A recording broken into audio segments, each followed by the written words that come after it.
October meeting of the Public Market Advisory Commission, and we'll begin with the roll call. That's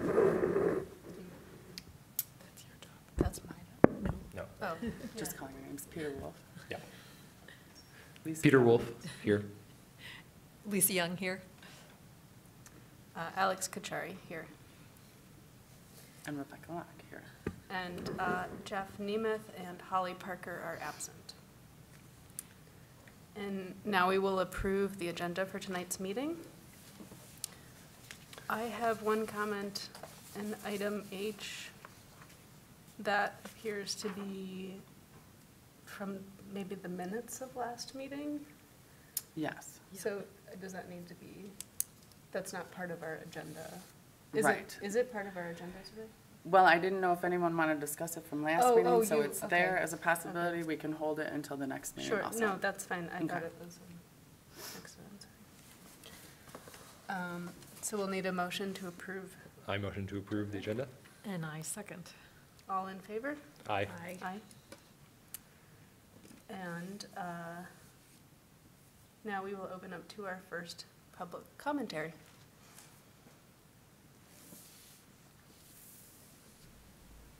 Hi, my name is Debbie Marks. I've been a vendor at the Ann Arbor Farmers Market for 27 years. I attend the market all through the winter. I have most of the years. I have been pleading for Parks and Rec to winterize our existing market rather than build a $1 million building. The winter market attendance has already outgrown any building that could fit into the sandlot. It would just divide us. What would be nice, and I'm glad you're revisiting the needs of the market, is if we were to improve our existing structure. Humble improvements, clear acrylic sides that can pull down, heat source. This market is 100 years old. It's always been an outdoor market. It's a rich tradition that everyone enjoys. I would like to see us improve the main aisle, which is 65 stalls that could be winterized. As attendance grows in the cold months, 79 stalls on the side aisles could be improved as well. You would have 144 updated stalls without any parking being sacrificed. Eventually, you could extend the middle aisle to 4th and have a grand entrance. It would help the traffic flow. It would add 20 stalls and it would eliminate no parking. The area where the building is proposed to go is used only 3 months out of the year for vendors. The market isn't full the other times. I'd like to focus on what we have, take care of what we have, improve what we have.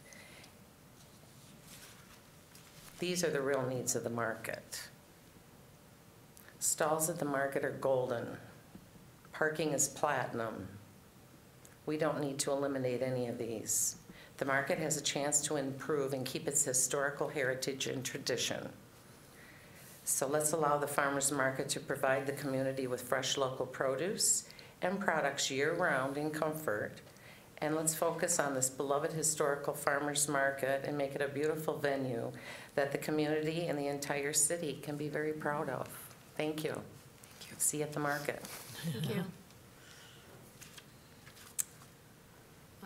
Now we will move on to presentations. There are no presentations. There are none that And on to item G, our regular business, discussing the market infrastructure project. I have this working doc if you want to pass that. It's what we used last meeting. Starts tiny.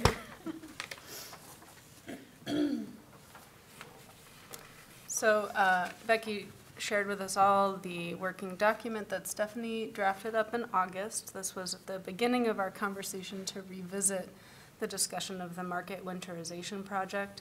There are different goals here, identifying grants and funding, different structural ideas for different structures, and there was some research into the historical qualities of the market I also have, I think you all received these. I don't know if Jeff got one, though. And if there's an extra, I'll take one. Oh, yep. There's two. So I was tasked with researching different structure ideas, options that are around the country. And I found a few great studies, the most valuable of which is this one from Smith College from 2014, which we can add the summary to the working document on the city website. But this study looks at 7 different farmers markets in New York State, Connecticut, Rhode Island, Missouri, and a few others, looking at what solutions they've come up with for the winter. And the study starts off by mentioning that most of these started as summer-only farmers markets, and adding the winter component was a later decision among the groups. And the study identified 2 ways of dealing with the issue of needing a winter market. One of them is renovating the existing market structure, and the other one is renting an alternative location in the winter months. I believe it was 6 of the 7 rent an alternative location in the winter months, and one of them decided to renovate their current market location. But I thought this was interesting because it's something I don't think we've discovered as a commission, is looking at other location options for the winter market, and I'd be curious to hear from commissioners or even Becky, you know, what your first reaction to that is. Is that an avenue we should pursue? What are the pros and cons? Mhm. Yeah, I think it sounds, I've not heard any discussion on this board about that, and I think that's a good idea.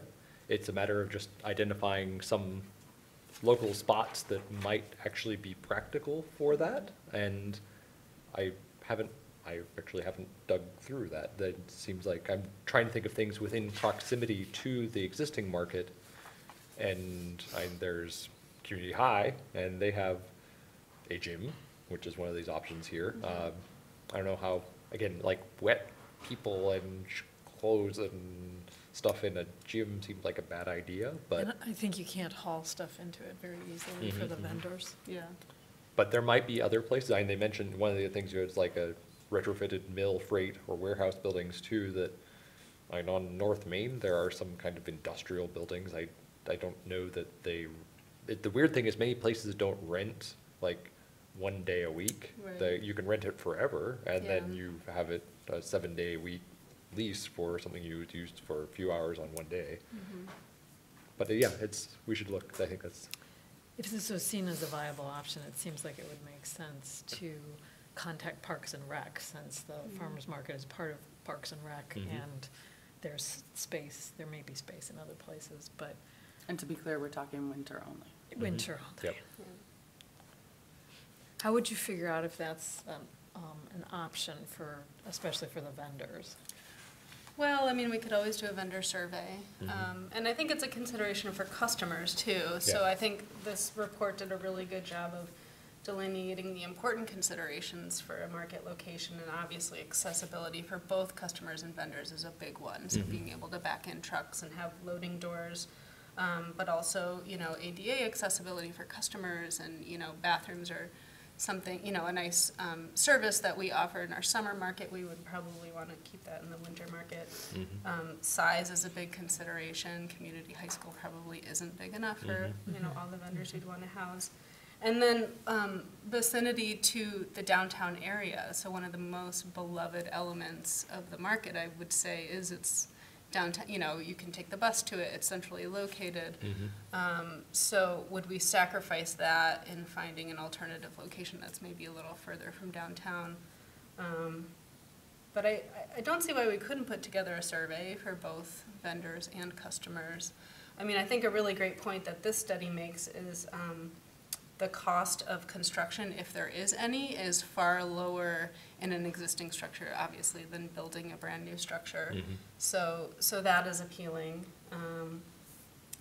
But it did point out, several of the cons with, space limitations. I mean, there's the Washtenaw County Fairgrounds is, a giant venue, but it is, far from town. I don't think the buses go quite that far. So looking at what we would lose versus gain, I think would be really important in that decision.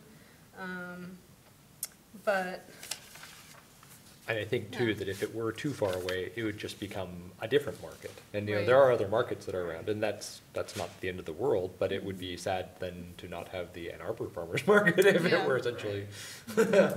right, yeah, we would want to keep the identity and make sure that it is the Ann Arbor Farmers Market, Mhm. and not elsewhere. Yeah, it was just interesting to me that of these 7 case studies, the only one that decided to winterize their summer market location was already in a barn, so it had 4 walls and a roof. And then they took various measures. This is in Marshfield, Massachusetts. They put plastic over the door, things to seal up, it was a historic barn, but they'd seal it up, and then they'd put, carpets down for the vendors, to stand on, so they're, more comfortable. So, so that was the only one out of 7, which is interesting to me. But alternatively, I also researched vinyl drop-down side options, and I found 2 manufacturers that do custom industrial vinyl sides. We can get, if I get the appropriate numbers from, the dimensions of the current sheds, we can get an estimate, and most importantly for them to know is the load-bearing capacity of the current shed structures, because these things can be weighty, especially, I did some rough measurements on like a GIS map, and it looks like we have 600 to 700 linear feet of shed when you add up the different arms of it all. So that can get quite heavy, and we, certainly take some effort in consulting with these manufacturers, based on our unique location and site, how is it going to be attached? But they come with all kinds of, bells and whistles. There can be doors and windows and roll-up elements and, actual swinging doors. So, they're very customizable. And, I think it'd be worth looking into getting a quote from both of them. For the winter market, it's usually people just along the main aisle, right? Currently.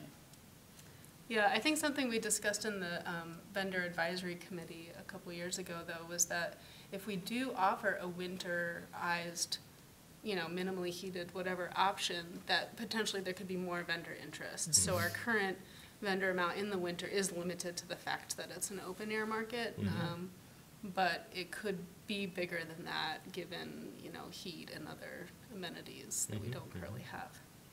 Although the curtains could be an easy way to start, right, and see if it works, and then expand if things were Right, planned add on to be another expandable, aisle yeah. or something. Yeah. Yeah, exactly. Yeah. Because the other way too to do some of this, I think we spoke about last time, is trying to get a few options and do a few, like a very small pilot. trial. And since we do have these kind of quanta of stalls to install it, and because if we spend a ton on one design, we're like, oh no, it doesn't roll down when it's cold, or it, no one Right. can get in and out and that's a problem, or it catches the wind in a bad way. You don't know until you've got it installed Yeah. what the problems are. So it is an opportunity for some small experiments, and also getting feedback from the vendors, getting feedback from the customers. And that would be, it seems like that's a nice thing about having the structure of this, that we can try some things potentially, or Yeah. theoretically. I would think too, for a contract as large as this project, maybe some of these manufacturers would send us, a demo panel or some, for us to try out. Yep.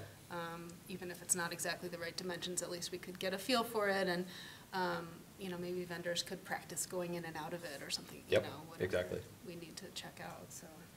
I think that I'm envisioning these being something that gets put up each weekend and then taken down, so there's also thinking about the labor and the time to do that, too. Yeah. Yeah, and who does that burden fall on? Is it the vendors or is it market staff? Yeah. Because that was also another issue that came up, which is something that's solvable, but it was, if you do take things down, just like even the basic issue, where do you store them? Yeah. Because if they're really summer. big and bulky and heavy, that's hard to move around, and it's hard to just, like, physically, where does it live when it's not, or does it live in the space? And some things can, some things can't. But- Yeah, yeah. Well, I think a lot, these two companies that I found, their panels are intended to be kept up all winter, so they use them for like restaurants that have a patio that is then enclosed in the summer or something like that. So I think they're, sort of tested for weather hardiness, but then the summer question is another one of, when, do we take them all down? Do they roll up? What's the design element? But- Or for security too, if you roll them up, then can they be secure up there from vandalism or whatever? And then, which may Yeah. not be as an issue with the restaurant, but might be more of an issue for here. Yeah. So. So. Jeff, when you set up your tarps in the winter, do you know about how long it takes you to set them up? It doesn't take very long, probably about 15, 20 minutes. But, I was thinking more about the garage door idea, and I know, I'm just wondering, comparison in price, how much that would be compared to like regular garage doors? Because one of my ideas I had was if you had, like, say you had a row of windows in them to let light in the winter time, and then all summer long, you would roll your door up, and we could roll them up so that they were like 6 feet tall, so, and then you could stop it, so that it was only rolled up so people could walk in. And then it would also, I'm on the sunny side of the market, but you could Provide also some use shade. it as a shade. Yeah. Because those panels would be at the bottom of the door, which would now be up here. And it'd be kind of multi-purpose. It'd be kind of nice to have the doors in the summertime as well, for when we get bad weather, when it rains.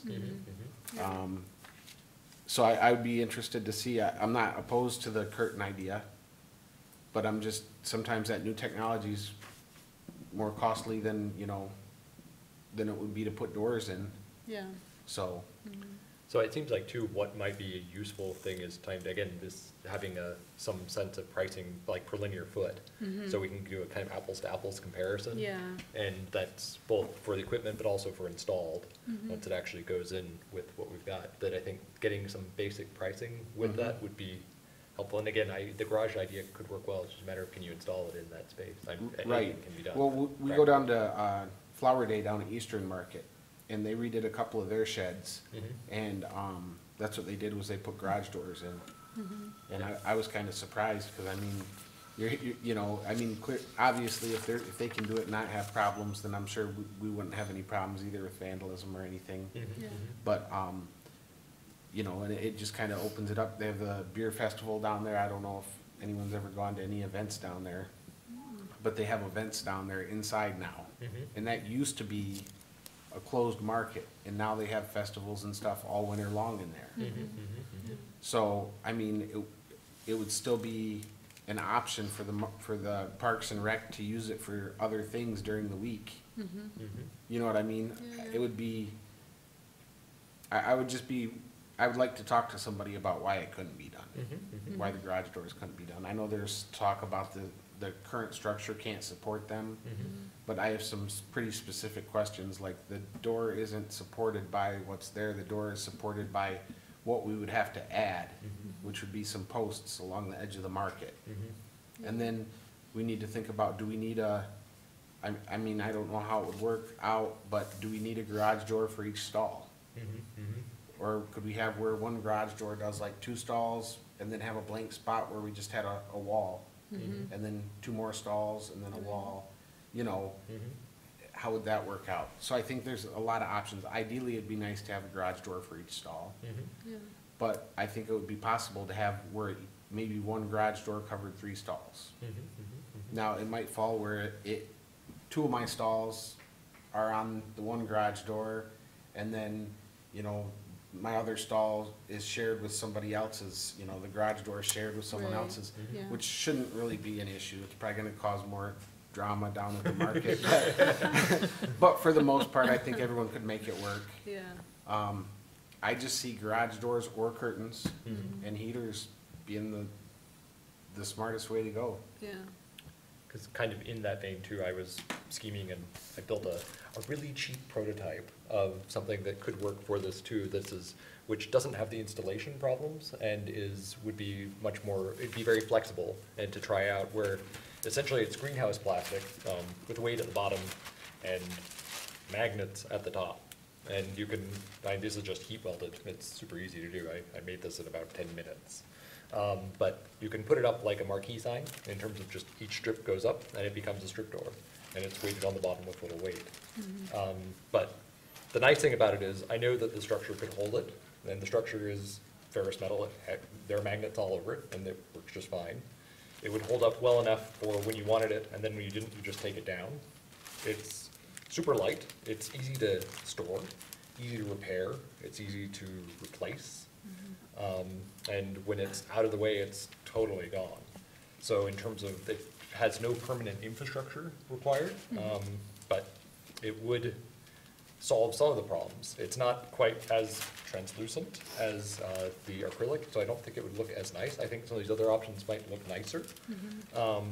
But it depends how we do it. And it could be actually pretty cool if you did it right, and if you had enough of them to kind of do a whole section. The other thing that's nice too is it's really easy to load and unload, get stuff in and out. If you store stuff outside or inside the container, you can just walk through the wall.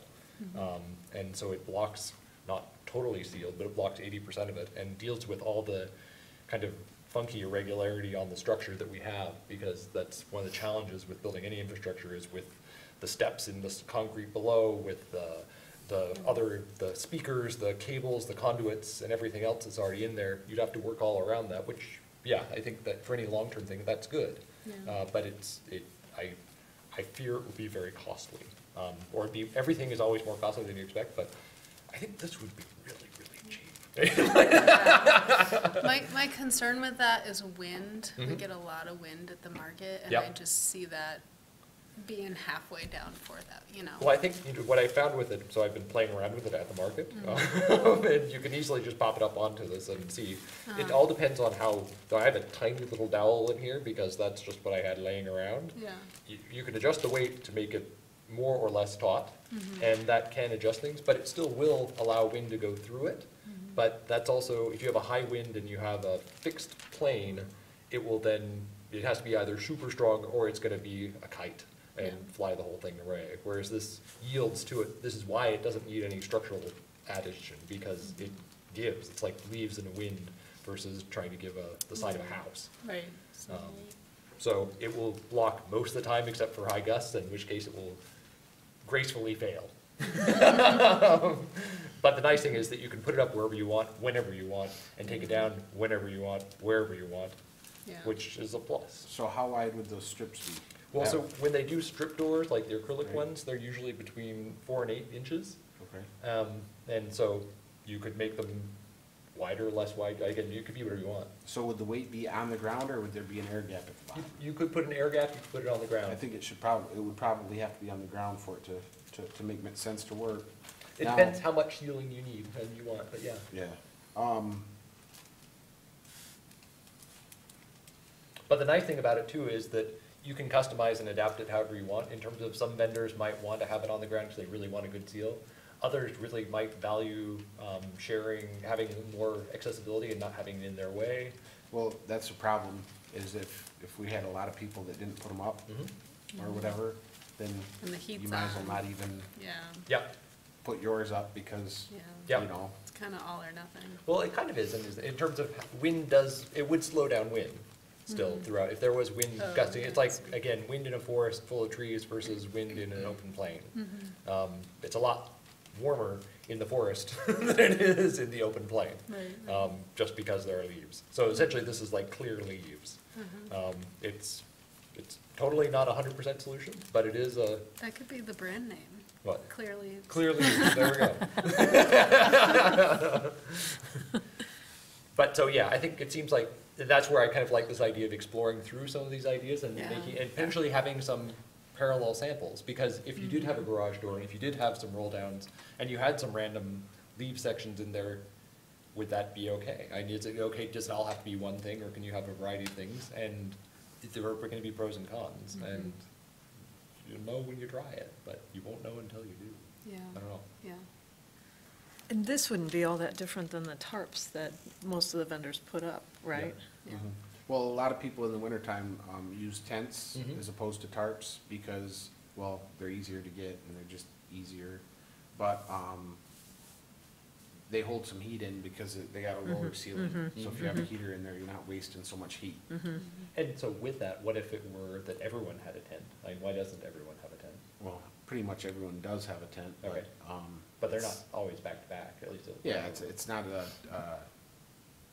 and there's air gap on top, so the customers are still out in the elements. If you did the doors, you'd want, radiant heat. I mean, I'm not sure if they have, I haven't looked to see if they had any pictures online, but I really think what they did down at Eastern Market, if you looked at that, you know, it would make a lot of sense. I could picture, like down by Dennis Spar's stalls, there'd be doors there that would open for customers to come in and out.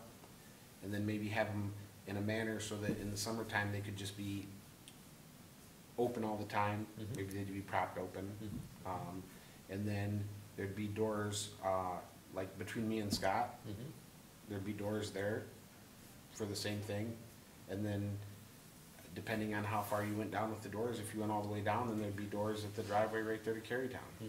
So anywhere there's a walkway, right now, there would be doors, and everything else would be garage doors. And then, you know, I just, I'd be four sets of doors, basically, to close in the main aisle, 5 sets of doors. Would it be at every post essentially, where the existing posts are, I assume? It'd have to be between those. What, the garage doors? Yeah. Yeah, well, like I said, we'd have to look at that, and it could be anywhere from 1 per stall to probably 3 stalls would make more sense to have bigger doors. But you couldn't have a door transect one of those posts, could they hold it? I think you could. That's not, the post wouldn't be in the way, I don't think. I think you'd have enough clearance. And again, there's a lot of different kind of doors too. There's doors that roll up on themselves, which would sit right at the top of the posts that you put in. I mean, there's a lot of options there. Definitely. But I would definitely say nothing with, electric opener or anything. It would all be, you know, a chain. You just pull the chain to open the door, and that way they're easy to lock. You put a padlock on them, and, you know, so.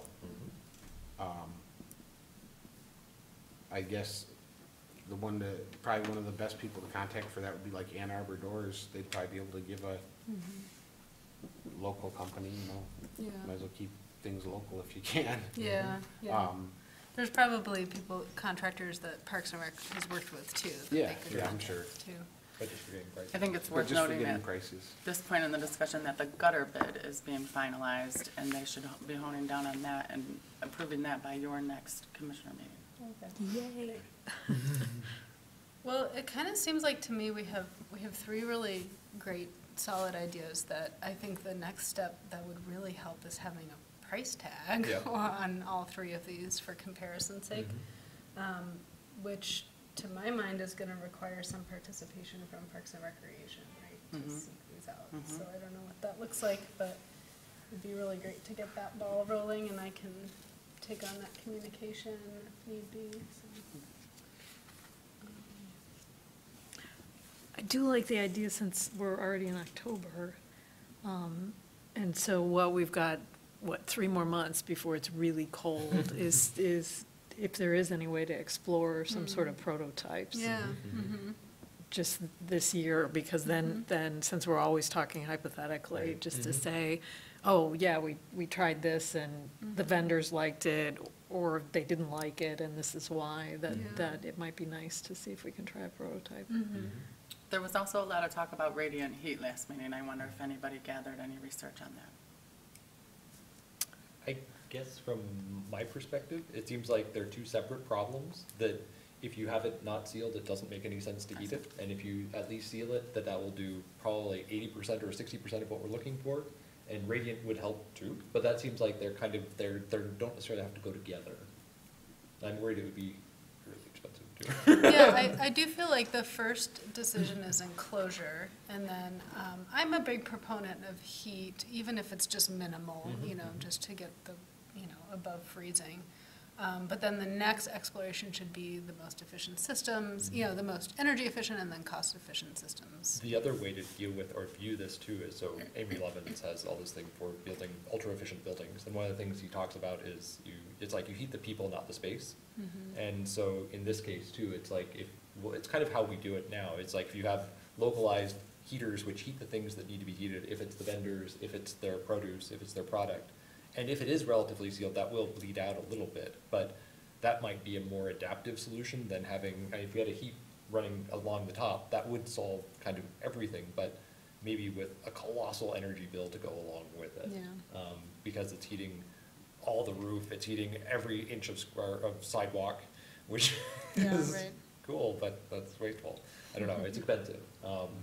Whereas if you did have just targeted little spots, that might solve most of it. Yeah. Becky, do you know the protocol on approaching people to just volunteer their ideas with Parks and Rec? The reason I'm asking is because Mike Arvidsson is one of my neighbors, and he's at the market all the time. I run into him. And he works for a place called Duo Guard, and they did the sort of bus structure at Pioneer High School, the purple one. And so I posed these ideas to him, and they do that plastic shielding and things like that. So I was like, he took pictures one time when I was at the market. I was like, Mike, let me know what you think. But I haven't followed up with him because I didn't know what the protocol would be. I mean, he's an avid person at the market, so, and thinks about structures in this way. And I mentioned the radiant heat to him, and he sort of knew about radiant heat and what it would be doing and things like that, so. Well, we can find that out and Okay. point him in the right direction. But it does seem like having some sort of some structure where it's not just one-off stuff, it's almost like a call for proposals. You know, if this were an academic thing, it's an RFP, a request for proposals, and see what people will come up with. And it's like, give a deadline, give a structure, and give a format, and say, okay, here, you know, we, by December 15th, want ideas, give us your ideas, one pager, and tell you who you are, and then come to this meeting and share your idea with everyone, and we'll see what we can create from that. And that seems like a really clear way of getting people involved, and without it being helter-skelter and losing it, Right, so. I agree.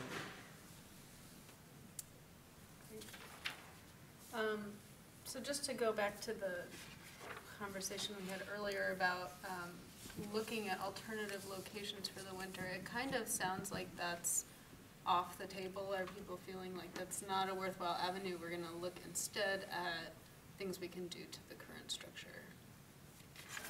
I think it seems worth still thinking about if we can brainstorm some. And it's having a lot of really specific, and I have a lot of knowledge of the businesses and the local buildings here. So I can think through and keep scanning with that eye. But if we all did that, I think it's like the parking problem too, in terms of it's really idiosyncratic. There's not, every city has the exact same thing. Every city is totally different, and that it will be some very particular place just used differently. And even at like U of M, there's a bazillion buildings over there, but are any of them amenable to that? None that I can think of, but that doesn't mean there isn't. I know some corners of campus, but not 100%. Or other institutions, churches, I don't know, are there, I'm not part of many communities there, but so there might be things there that are really appropriate. I don't know, I'm not sure. So maybe we'll revisit that conversation if someone has a specific site in mind. I think that seems a good idea. It does seem like it would make the most sense, since the market is part of Parks and Rec, to explore Parks and Rec Absolutely. first, because that would be kind of seamless. Yeah. Moving around. And even if it doesn't work for the farmer's market, you know, for the winter artisan market or something like that, if other things that the farmer's market space gets used for. Well, it's like, is the appropriate. Gallup canoe livery, that's run by Parks and Rec, and does that have enough enclosed? It has tons of parking. It's a pretty spot. It's in Ann Arbor, but it's not, is it used on the weekend in the winter? There's no big space there. Yeah, there's no There's big not space much there, space. yeah. So that's the thing, is like this Venn diagram of operated by Parks, I agree, so Right. that and appropriate size. And has And parking. it's parking, Yeah. and Yeah. it's close to downtown. The place that I keep thinking of is the barn at Cobblestone Farm. Oh, yeah, and that's owned by Parks and Recreation.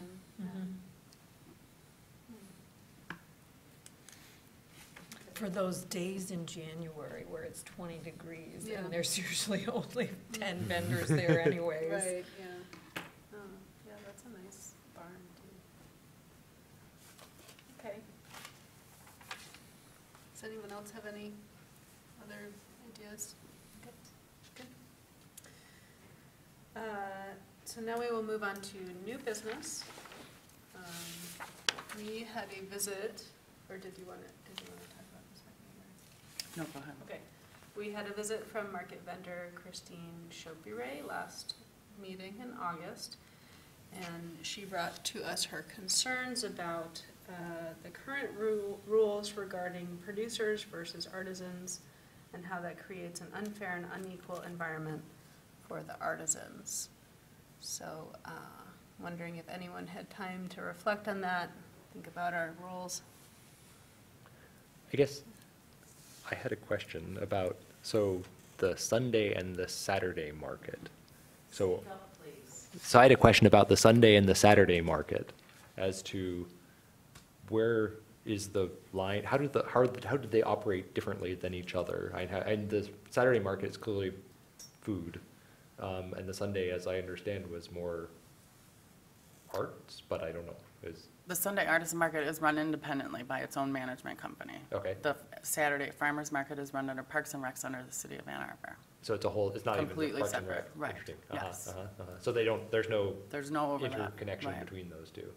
There are some shared vendors, but there's no overlap in management, no.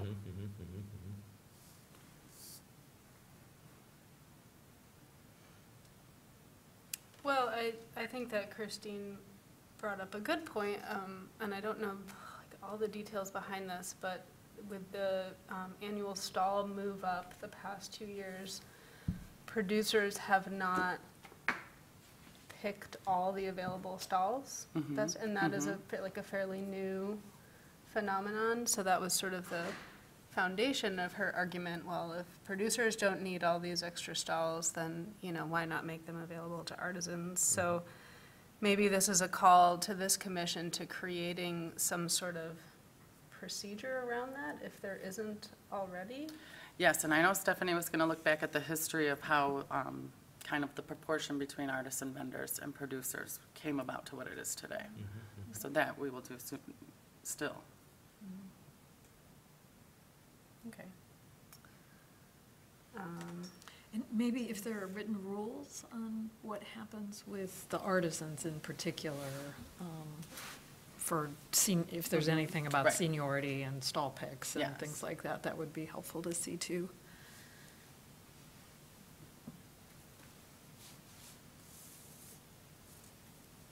Okay. So now we will move on to our market manager report. For the manager report, sorry, I don't have it printed for you. We are looking for any input you would have into customer surveys and vendor surveys that we'll work on over the winter. So if there were things such as the infrastructure, you can forward those to us for us to pass on or include in those surveys. The gutter maintenance, like I mentioned, they're finalizing the bid. They just received a bid. I believe they're going to finalize on that if they don't receive anything better in the short term. So that's coming to a conclusion. The construction on Fifth Avenue is continuing. That is still looking at the end of November for completion. The city's still offering free parking at the Ann and Ashley parking structure through December 8th, I believe, during the Saturday market hours. And then we closed up our food truck rally series for September and October, still with about 15 food trucks at each of those events, and very good turnout. And we're looking forward to continuing those next year. And also we wrapped up our market cooking demo series just this week. September, we featured Chef Jihai of Miss Kim Restaurant, and then this week, Joel Panazzo of the Lunchroom and Detroit Street Filling Station. So we're looking forward to partnering again with Taste of Local Difference and Edible Wow to continue those again next year. And that's my report. Maybe you already said this, but is there an update for finished construction on Fifth? We're still looking at the end of November. End of November? Yeah. Okay. They're completing the Market Plaza, which is nice for us because we'll have that community gathering space. They're putting in trees this week before Saturday market, I believe. So it'll be fun to see Nice. that on Saturday.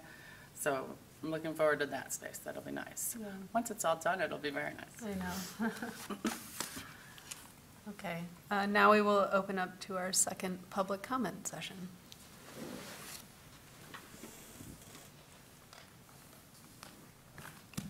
like I said, I'm Debbie Marks. I'm really glad we're revisiting the needs of the market. I would like to somehow combine Jeff's idea and Peter's idea with a garage door. If it could be a light acrylic door that would lock up, but would have canvas so that you could have shade on the sunny side. It wouldn't all be acrylic. And maybe the doors, I'd never thought of this in 30 years of being there, on the east side and west side would be different because of the sun. We don't have that problem on our side of the market, you know, with the sun. But I would like to see those ideas come together. Also, the reason this market is so successful, at one time we were in the top 10 markets, destination markets in the US. I think we slipped a little, but we're still in the top 20. It's because we've been in the same location. We're there all winter. And we've had, and I'm not going to cry, people like Jeff's grandfather that came all winter, his whole life, to bring fresh apples to the city of Ann Arbor. No one asked him one time, how did you do it, Mr. Nemeth? How did you do it, Alex? What can we learn from you? They never asked. Parks and Rec never asked. I'd like them to ask the vendors. What would you do? How would you improve it? Especially the ones that have come for 3 generations. Thank you, Jeff Nemeth. Thanks, you guys. See you at the market. Thank you, Debbie. And now we are ready to adjourn. Is- The one thing I forgot to ask about is to share documents like what Alex found with the other, we were talking about the possibility of creating a shared folder. Can we do that outside Parks and Rec and just use a Google folder that's shared with all of us? And it would just be sort of, here's our research, and As a not the commission Google conversation Drive? about it. So it's just to share resources and not to share opinions. And then we could read those resources beforehand and talk about them. I think that's a good idea. Yeah. Okay. So I guess the question is, are there any rules about that? We'll If have we're to very clear about that it's Don't wanna break the not, law. yeah, that it's just sharing reports, basically, and documents that are already existing. Okay. Okay. And now we will adjourn our meeting at 6:20. Great, thank you.